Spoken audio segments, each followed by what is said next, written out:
This is the Samsung Galaxy A23, the device in Samsung's lineup this year that succeeds the A22 from last year. You would expect this to be a definite upgrade from its predecessor. Well, is it, or is this yet another piece of shit? Let me help you dissect the A23 to better inform you before you go purchasing the smartphone. And so without taking much of your time, yo guys, let's get started.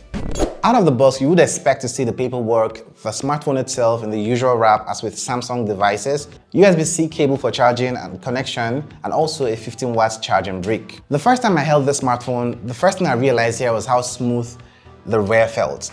Instead of the matte-like finish we have from the Samsung Galaxy A53, you realize this smartphone has the smooth and glossy texture, just like we got last year from the A22. But nothing in terms of the design here shows that the A23 is a continuation of the A22. In fact, it really does borrow design cues from the Galaxy A33 and A53 this year. This build is made out of plastic, and that's a plastic frame and rear, with that curve to the rear to help you use the smartphone comfortably in one hand, as this is a really huge device. For context, this smartphone is bigger than the A53 from last year. Now you get the whole I/O port as expected, and the audio jack is also still retained on the smartphone. A single down-firing speaker, reasonably loud, a dual SIM tray with a dedicated memory expansion slot to the left side of the smartphone, and also the side-mounted fingerprint scanner which doubles as the power button to the right side of the smartphone, just below the volume rocker keys. You shouldn't expect any IP rating for the Galaxy A23 as there's none here, and this is just Samsung trying to improve on the A22 from last year, but not by much in terms of the physical build and design. This year on the Samsung Galaxy A23, we get a thin film transistor or TFT display. I would definitely consider this a downgrade from the AMOLED display we got from the A22 last year. Although this also refreshes at 90Hz and it comes in at 6.6 inch in size with a dewdrop styled notch, it is not the brightest nor the most pleasant looking display out here. Well, there's a Gorilla Glass 5 protection this time, but you have to realize that there isn't any form of plastic film protection out of the box with the Samsung Galaxy A23.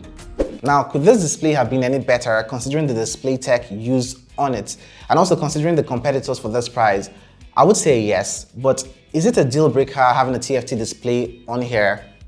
Not exactly. Not only does other aspects of the Galaxy A23 tend to compensate for this display actually does work fine, and I truly love the color balance, the temperature you get from this display.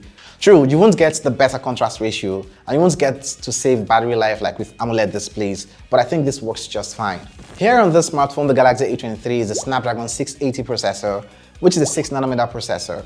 And after a few days to a week of actively using the smartphone, I would give it to the Galaxy A23 as a nice performing smartphone for its price. I had played PUBG on this device extensively, and I can for sure tell you that even though this isn't the best gaming smartphone out here, this gives you an enjoyable and seamless gaming experience for those people who have a tight budget for the device they want to get. The 4GB of RAM on this smartphone with Samsung's One UI 4.1 on top of Android 12, which expands the RAM by 4GB using RAM Plus feature, makes the A23 a device that can hold lots of applications in the background, and also while processing computing tasks on current running applications. Here's what the Geekbench score for the Samsung Galaxy A23 looks like when compared to the A22 from last year.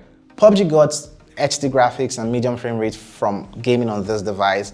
For the fact that you have a down-firing mono speaker, you occasionally block out sound while gaming with this device, and that's one thing to consider when using a smartphone that has a down-firing mono speaker. On the camera side of things, you get a 50MP main lens, 5MP ultra-wide, a 2MP depth sensor, and a 2MP macro lens, while the front-facing camera on this device gives you an 8MP wide sensor. On the A22 from last year, I did say the photos were okay for what you paid, and this time Samsung decided to focus some attention on the cameras from the Samsung Galaxy A23. You get better dynamic range, better exposure handling, better contrast ratio, and most times the photos from here are less saturated than the A22, but makes up for that in the details you get from the camera. One other thing I noticed about the front-facing camera on the Samsung Galaxy A22 is that it looked more pleasant than what you get from the A23. It looked like a more saturated version of this smartphone. The cameras are quite good for what you pay for, and you should expect a max resolution of 1080p from the videos you record on the Samsung Galaxy A23. Nothing really spectacular, but okay for what you pay. With the 15-watt charger you find within the box of this smartphone, you should expect to use this smartphone from 0 to 100 in about 2 hours. And that's to charge up the 5000 mAh battery within this smartphone. This is definitely an all-day device, and I always ended my day with over 20% of battery charge on the A23. The A23, however, has support for up to 25 watts fast charger if you have a fast charger to juice this device up. I got my unit here, which is 4 gigs of RAM and 128 gigs of storage for 135,000 naira, roughly $260. And I think this is an okay phone for what I'm paying.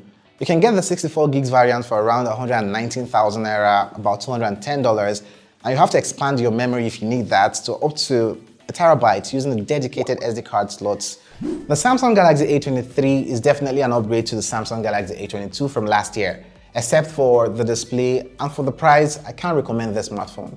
What do you think? Also, watch this review of the Redmi Note 11S, which is similarly priced to the A23. Cuidate.